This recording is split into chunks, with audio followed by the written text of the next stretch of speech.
J'ai très souvent entendu cette préoccupation qui me revient, souvent au sujet d'un passage de la Bible, donc dans Genèse chapitre 3, verset 22, où la Bible dit que Dieu a dit « Voici l'homme est devenu comme l'un d'entre nous pour la connaissance du bien et du mal ».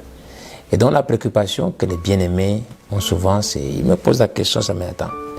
Se pose la question, mais pourquoi est-ce que, en fait, Dieu lui-même qui connaissait le bien et le mal, pouvait interdire à l'homme, à Adam et à Ève de connaître le bien et le mal alors que lui-même le connaissait. Mais est-ce qu'il n'y a pas une contradiction à l'intérieur? Et donc c'est un peu l'objet de ma salutation pour vous aujourd'hui.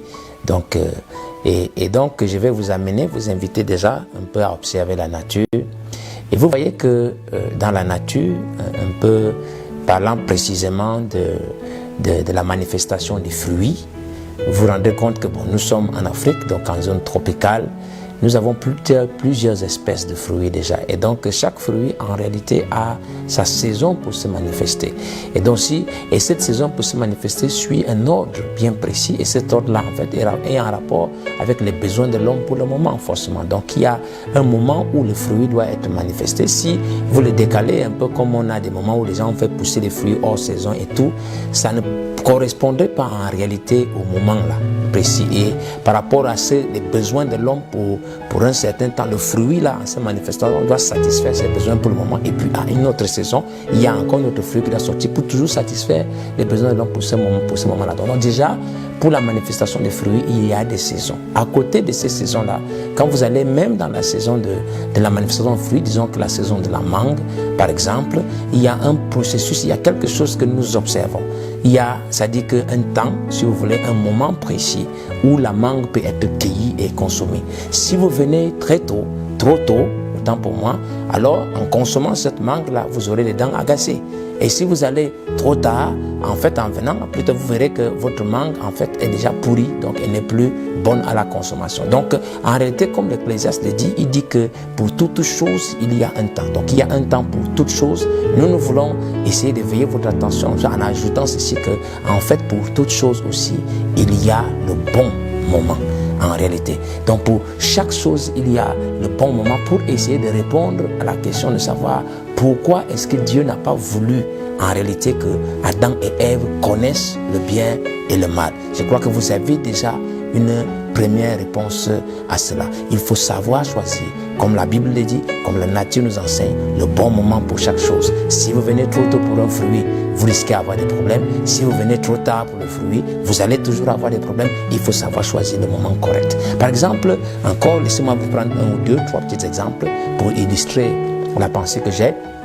Il y a un petit courant un peu qui circule dans la société. Peut-être nous on est dans une petite société africaine, moi ici au Cameroun en l'occurrence, et vous avez des parents un peu qui ont cette tendance à trouver comme un sujet, un objet de fierté, par exemple que son petit garçon ou son enfant, sa fille, son fils ait eu le bac à l'âge par exemple de 14 ans. Alors il s'est dit, bon non, moi vraiment, mon enfant est brillant, il a passé son bac à 14 ans. Mais observez ce qui se passe par la suite. En fait, cet enfant-là, parce que son esprit, son corps, son mental n'a pas vraiment eu le temps de grandir jusqu'à ce qu'il atteigne, qu'il ait la capacité d'affronter ce à quoi il fera face quand il entre à l'université, vous vous rendez compte que la plupart de ces jeunes gens deviennent des éternels assistés. Ils sont obligés d'être soutenus tout le temps parce qu'ils n'ont pas acquis la maturité suffisante en réalité pour pouvoir gérer les pressions qui sont liées à peut-être l'environnement universitaire. Ça, c'est un point. Pourquoi? Parce que ils n'ont pas choisi le bon moment. Et le bon moment, c'est quoi? Le moment de la maturité. Vous voyez, par exemple, même sur le plan professionnel, on nous enseigne que sur le plan professionnel, quand vous commencez le travail, vous avez en fait des étapes à franchir. Il y a une première étape qu'on appelle l'étape de l'apprentissage. Vous devez connaître un peu, apprendre votre métier. Vous êtes un jeune, vous avez de la volonté, de l'enthousiasme, mais vous n'avez pas forcément la compétence. Vous devez prendre un temps, le temps de l'apprentissage qui est peut-être entre, on dit, 20 ans jusqu'à peut-être 35 ans. Vous devez apprendre et après, à partir de 35, 45, peut-être 50 ans, c'est le temps du développement. C'est le temps où vous êtes vraiment en train de vous développer. Il y a un autre thème qui est approprié, mais ça correspond à peu près à ça. Vous devez vous développer. Et c'est après cela, quand vous pourriez penser déjà un peu à votre retraite, que c'est le temps où vous amassez pour votre retraite, ou on peut appeler ça le temps de l'enrichissement. Donc, si maintenant, comme nous avons un peu certaines tendances, et il est triste de les reconnaître, en réalité un peu dans nos sociétés, où vous avez quelqu'un qui vient de sortir de l'école, mais la première pensée qu'il avait, j'avais une jeune amie comme ça, la première pensée, elle sortait d'une école de formation ici, elle dit que quand elle va sortir, la première année, elle n'aura pas trop de grosses ambitions, la première chose qu'elle voudra faire, c'est d'abord s'acheter une petite voiture, Yaris neuve et tout ça pour commencer. Pour quelqu'un qui touche un salaire qui n'atteint pas 200 000, comment peut-il envisager d'aller acheter une Yaris neuve? C'est parce que les ambitions qu'ils ont, c'est que je vais m'enrichir assez vite pour essayer de faire ça. Mais quand il fait donc comme ça, que pendant la période d'apprentissage, qu'est-ce qu'ils sont en train de faire? Ils sont en train d'apprendre à amasser, à voler, à tricher l'argent. Tout au long de leur carrière professionnelle, ils ne seront plus jamais capables d'arrêter d'être productifs pour le pays. La seule chose à laquelle ils aspireront, c'est essayer de retirer le maximum d'argent possible. Et voilà donc quelqu'un qui nuit à la société. Pourquoi? Parce qu'il n'a pas su choisir, il n'a pas su attendre le bon moment pour s'enrichir. Il y a un temps où tu dois grandir, te développer. Et après ce temps-là, tu pourras maintenant savoir apprécier les bonnes choses et la richesse qui sont le fruit de ton travail. Voilà en réalité ces choses-là. Même sur le plan, comme on peut dire, de la parole, du ministère de l'évangile.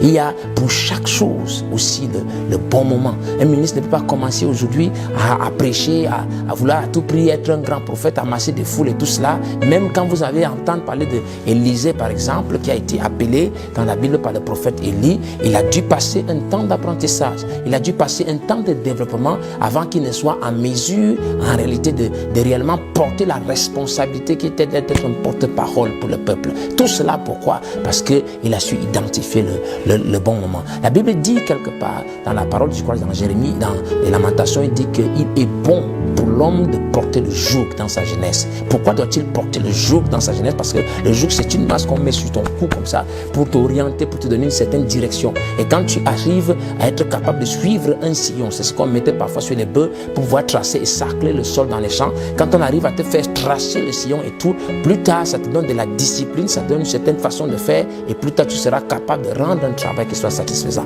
Il est bon pour le jeune homme en réalité de porter le joug dans sa jeunesse, de savoir identifier le bon moment pour faire toutes choses. Et donc, pour revenir donc à notre préoccupation, donc j'espère que nous comprenons déjà en fait où est-ce que je veux en venir, c'est que en fait Dieu en réalité, lui, il y a mon ami, je crois qu'un pasteur pour qui j'ai beaucoup de respect, ce n'est pas mon ami, c'est un bien-aimé pasteur, un frère, mais c'est un aîné à moi que je respecte, que je salue, le pasteur Olu de Lagos au Nigeria.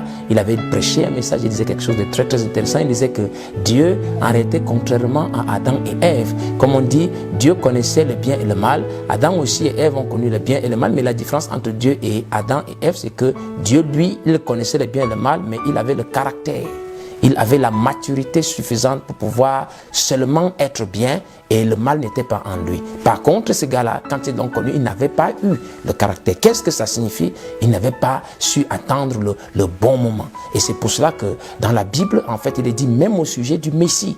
Vous voyez, quand Jésus est né, ce n'est pas le moment où il est né qu'il a commencé à prêcher l'évangile. Ce n'est même pas quand il avait 12 ans où il était intelligent et sage qu'il arrivait à impressionner les docteurs de la loi dans le temple. Même s'il avait cette grande capacité, ce n'était pas le moment. Pourquoi? Parce que Dieu devait attendre le bon moment pour que le ministère commence. Les circonstances devaient être réunies. Et ce n'est qu'à ce moment que le plan parfait de Dieu peut s'accomplir. Alors dans Ésaïe, je crois que chapitre 7, il est dit dans la version d'Arabie que voici le signe que Dieu donnerait. Il dit la Vierge concevra, elle enfantera un fils et elle lui donnera le nom d'Emmanuel. Et qu'est-ce qu'il est dit par la suite? Il a dit qu'il va se nourrir du lait caillé, il va se nourrir du caillé et du miel jusqu'à ce qu'il arrive à un temps où il saura rejeter le mal et choisir le bien. En fait, c'est de ça qu'il s'agit. Et le lait caillé et le miel, qu'est-ce que c'est? Ce sont les éléments constitués, si vous vous en souvenez un peu, quand Dieu faisait la promesse aux enfants d'Israël, les éléments constitués des pays de la promesse. Donc c'est le pays de Canaan,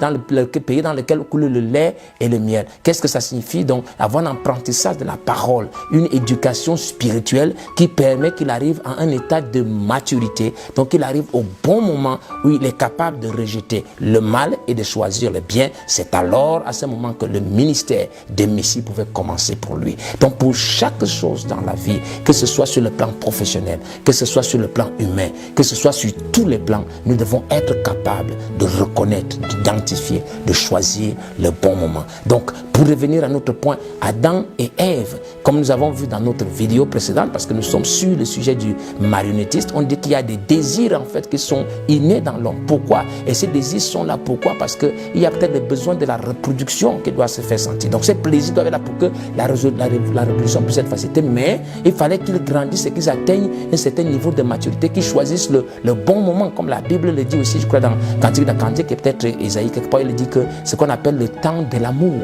Il y a un temps où maintenant l'amour peut s'exprimer. Ce sont des soifs qui sont dans l'être humain, mais il faut qu'il atteigne un niveau de maturité où il peut rejeter le mal et choisir le bien afin que cette soif-là ne soit étanchée. Voilà en fait pourquoi est-ce que le diable, lui, il le savait. Donc, il viendra toujours à chaque fois. Il arrive, il vous fera toujours venir. Il viendra à vous trop tôt par rapport à l'affaire ou alors trop tard. Il ne viendra jamais au bon moment parce que s'il vient au bon moment, c'est le plan de Dieu qui s'accomplit. Mais quand il vient trop tôt, un peu comme pour Adam et Ève, elle ne pouvait pas. Ève ne savait pas en réalité que la chose vers laquelle le serpent l'amenait, en réalité, ça allait conduire à la perdition parce qu'elle n'avait pas encore atteint le niveau de maturité qu'il faut. Donc, pour une jeune fille, par exemple, qui voit un jeune garçon, parce que peut-être elle a vu cela à la télévision, parce qu'elle a vu telle chose, on a mené la mode, on a ouvert, un peu comme vous voyez aussi les autorités disent aujourd'hui que pour les films parfois qui sont interdits avant un certain âge, on dit interdits au moins de 18 ans. Pourquoi? Parce qu'ils sont conscients que si vous entrez en face à vous de certaines images, certaines choses avant un certain âge, vous ne serez pas capable de les tenir. Ils ont juste en parenthèse, avant de chuter un peu sur ma situation d'aujourd'hui, ce qu'on appelle même film interdit au moins de 18 ans, en fait, ça devrait être juste des films interdits tout court, parce que je ne vois pas quelqu'un, quelle que soit la maturité qu'il y a, que quelqu'un qui pourrait venir s'asseoir pour passer son temps à regarder des souillures. C'est un peu comme si vous disiez à un homme adulte qui a son bon sens de boire de l'eau de Javel. Ça n'a absolument aucun sens, pardon. Donc ça c'était dit en passant, mais pour un peu essayer de parler un peu de cette pensée que les autorités, par exemple civiles et tout ça ont, c'est la même chose en réalité qui se produit. Donc Satan fera toujours en sorte de venir soit trop tôt, ou alors trop tard, mais jamais au bon moment. Mais le bon moment, c'est le moment de Dieu. Le bon moment, c'est le temps parfait, c'est le temps de la bénédiction. Et c'est pour ça que je vais interpeller ensuite les parents aujourd'hui. N'exposez pas vos enfants à n'importe quoi. Ne laissez pas la télévision être l'enseignant de votre maison pour introduire n'importe quelle image, n'importe quelle pensée, parce qu'à la fin, ce sera la destruction. Et je parle à certaines personnes qui